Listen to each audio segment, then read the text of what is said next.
Povo abençoado de Deus, que a graça, a paz, a misericórdia, a bênção, a providência e o amor de Deus esteja sobre a sua vida, sobre o seu lar e sobre a sua família, em nome do Senhor Jesus. Eu sou o Bispo Lima, estou aqui para mais um momento de reflexão na palavra do Senhor. E eu quero convidar você que ainda não é inscrito aqui no canal, ou porque está chegando pela primeira vez, ou porque ainda não se inscreveu, eu quero te convidar a se inscrever, ativar o sininho das notificações, deixa aí o seu like para fortalecer o canal, deixa o seu comentário e compartilha também este vídeo com os seus amigos nas suas redes sociais para que esta mensagem possa alcançar mais pessoas. Eu costumo dizer que as minhas redes sociais é para trazer também uma palavra para o povo. Muita gente está do outro lado da tela de um computador ou de um celular precisando ouvir algo para incentivar a ir adiante. Então, esta mensagem é para nos edificar, é para nos fortalecer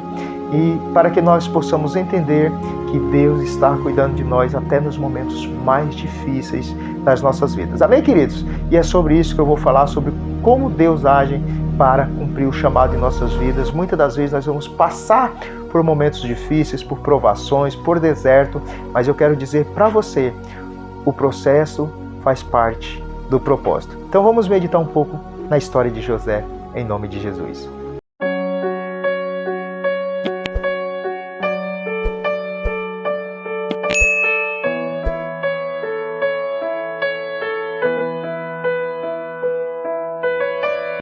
Queridos, a história de José ela se inicia no livro de Gênesis, capítulo de número 37, quando a Bíblia começa a mencionar José quando ele tem 17 anos. A Bíblia vai dizer que José ele tem um sonho e segundo a interpretação, ele vai governar sobre os seus irmãos, vai estar acima dos seus irmãos, inclusive dos seus pais. E isso parece mal aos olhos dos seus irmãos. E ainda no capítulo de número 37, a Bíblia vai nos dizer que os seus irmãos tramam a sua morte. Porém, eles entre si entram num acordo. Que proveito teremos nós em tirar a vida do nosso irmão, o nosso próprio sangue? Então vamos vendê-lo como escravo.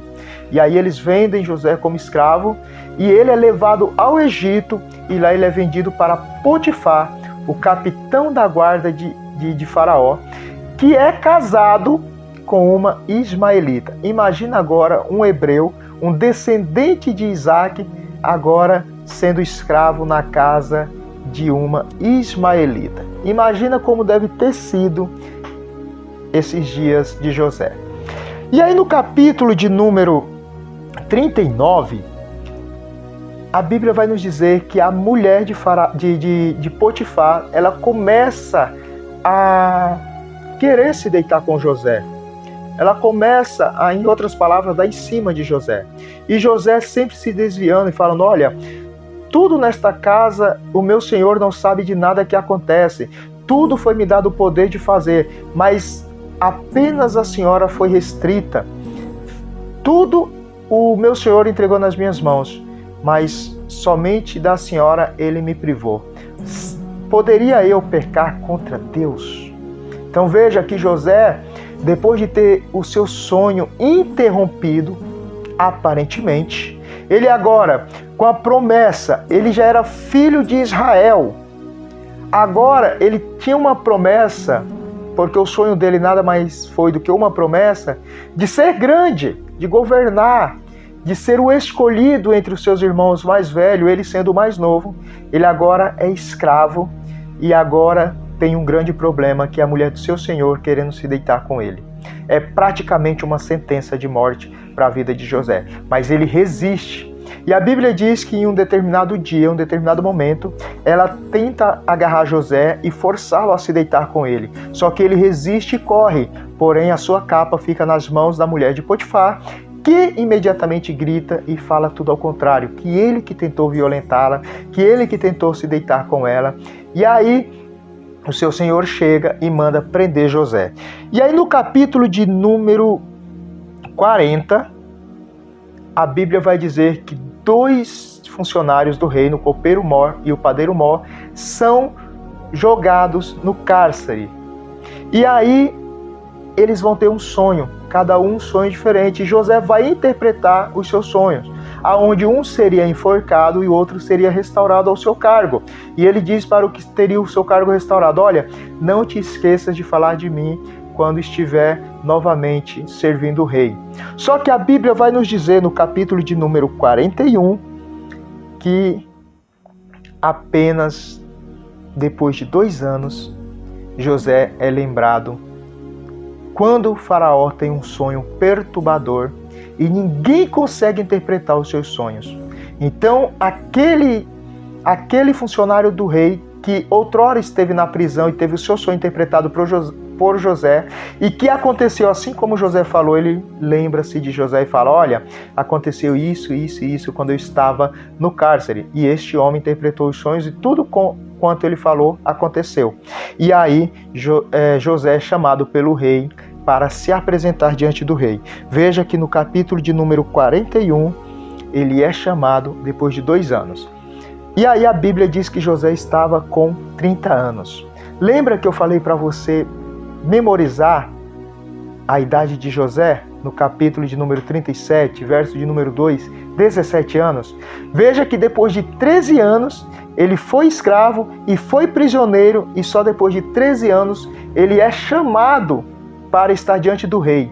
Mas não é chamado para servir ao rei, não é chamado para ser beneficiado, ele é chamado para interpretar os sonhos do rei. Ele ainda é chamado como prisioneiro.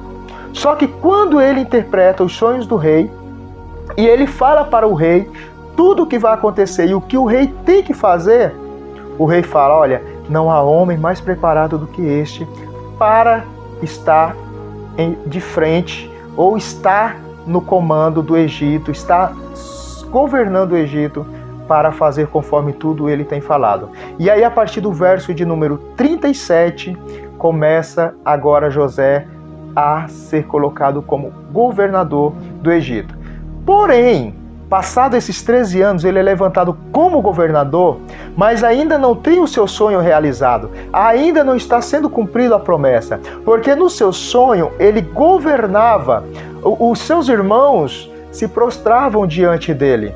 Só que aqui ele ainda é governador. E a Bíblia diz que os sonhos de Faraó seriam 7 anos de fartura e depois 7 anos de fome, de seca, em toda a terra do Egito, em todas as terras. Então, quando ele é levantado para governador, ainda tem 7 anos de fartura, para depois vir a fome. E só depois é que nós vamos ali entrar no capítulo de número 42, que é quando todos os povos de todas as terras vêm ao Egito para comprar alimento do governador de Egito, que é José. Então, se José estava com 30 anos quando começou a governar o Egito, e ainda tiveram 7 anos de fartura, então passaram-se 13 anos desde que José foi vendido pelos seus irmãos até ele ser chamado pelo rei. Só que mais 7 anos, mais ou menos, porque a Bíblia não relata com precisão a partir de quando começou a fome no Egito, os 7 anos de fartura no Egito.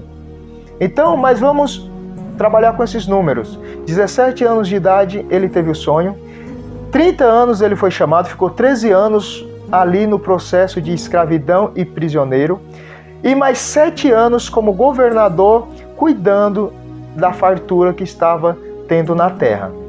E aí, só depois desses 7 anos de fartura, começa os 7 anos de fome e de seca. Então, não foi só depois desses 7 anos que José, ou melhor dizendo, que o povo começou a ir. Porque tiveram 7 anos de fartura, então imagina aí mais ou menos 1 ano ou 2, para quem não cuidou, para quem não guardou nada, ainda tivesse a sua fartura na mesa, para depois começar a descer para o Egito. Mas vamos trabalhar com o número 7 anos, e que após esses 7 anos começaram a descer. Então são 20 anos depois que os irmãos de José descem para o Egito para comprar alimento. Amém, queridos? Então, no capítulo de número 42, os irmãos de José descem para comprar alimento. Só que eles não reconhecem José e José ainda não se apresenta para eles. Agora tem um porém. Os irmãos chegam para José e o tratam como Senhor. O Senhor do Egito, governador do Egito. Os irmãos de José ainda não sabem de quem estão comprando, ainda não sabem a quem estão chamando de Senhor, mas a promessa já está cumprida na vida de José, porque ele agora é Senhor do Egito e dos seus irmãos. Amém, queridos? Então, vamos finalizar aqui, porque é uma história maravilhosa. Mais ou menos 20 anos depois que foi feita a promessa para José, ela está sendo cumprida. O que essa palavra quer dizer para nós, meu querido e minha querida? Muitas das vezes nós recebemos uma promessa de Deus e 1 ano, 2 anos depois nós já queremos que essa promessa tenha se cumprido. Só que tem todo um processo de preparação, porque José ele teve que aprender a governar dentro da casa do capitão da guarda de Faraó. Ele teve que aprender a lidar com prisioneiros, ou seja, ele lidou com todo tipo de gente, para só depois ele chegar na administração no governo de Egito. O processo faz parte do propósito. Ele teve que passar todo esse tempo no processo, se preparando para cumprir o seu propósito. 20 anos depois, mais ou menos, é que José tem o seu sonho realizado. 20 anos depois é que José tem a promessa cumprida em sua vida. Então, meu querido e minha querida, Deus manda te dizer neste momento, através desta palavra, através dessa meditação, não se apresse, porque Deus está te preparando. No meio de todo esse processo, a promessa foi feita, mas parece que não vai acontecer. A promessa foi feita, mas parece que não vai se cumprir. Eu estou firme esperando a promessa, eu não me afastei dos caminhos do Senhor. Às vezes você pode estar falando, mas a promessa não se cumpriu. Ei, Deus manda te dizer, há um tempo determinado para todas as coisas. A promessa foi feita, ela está de pé, mas esse processo faz parte do propósito. Não desanime, não se desespere. Espere no Senhor, confia no Senhor e no tempo certo Deus vai te colocar no lugar de honra que Ele te prometeu. Deus vai cumprir a promessa que Ele fez na tua vida. Não queira as coisas no seu tempo, espera o tempo de Deus. Amém, queridos? Que Deus abençoe a cada um de vocês. Eu quero pedir a você que, se até aqui você ainda não se inscreveu no canal, quero pedir para você se inscrever, ativar o sininho de notificação. Se ainda não deu like, também deixa o seu like. E eu quero muito saber a opinião de vocês a respeito desta mensagem, o que você achou. Deixa nos comentários aí, em nome de Jesus. Que Deus abençoe e fiquem na paz de Deus.